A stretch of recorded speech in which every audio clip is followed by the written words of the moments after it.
随讲北部为手写台语文，由台湾的字体设计公司推出会当支援台语刻意拼音，甲接用汉语的字体，对语言的传播有正大的帮助。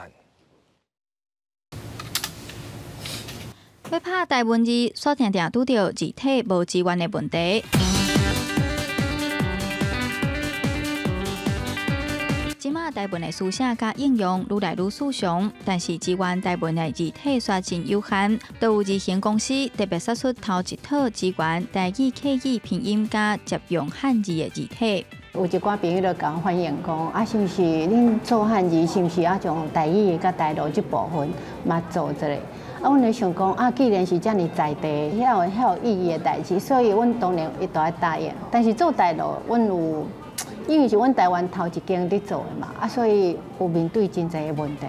因为汉字的数量多，加上台语的特殊用字，就算字体推出啦，团队到呾也继续咧补充欠字的部分。真正若要一套字讲要支援到到超10万几字，啊，尽量啦，因若甲阮讲因需要什么字，啊，阮就尽量来满足因安尼对。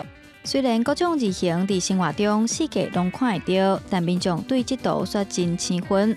要做一个字形设计师，练字是基本功。为着要让大众对字体有更较侪认识，字形公司嘛走入校园，甲教育推广的责任担起来。就是迄 JustFun 有参加一个展览，啊，迄个时阵才知影讲，有这个工课安尼。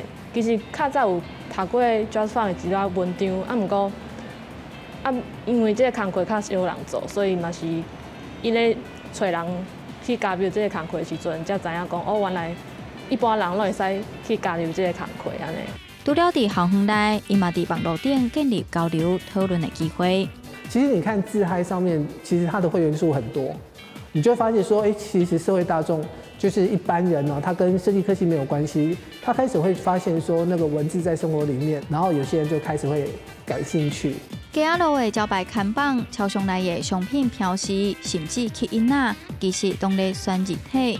民间的字形公司毋忙透过教育推广，让侪人会当对字体设计应用有更较侪的认识甲感受。记者杨淑晴、张玉水台北报道。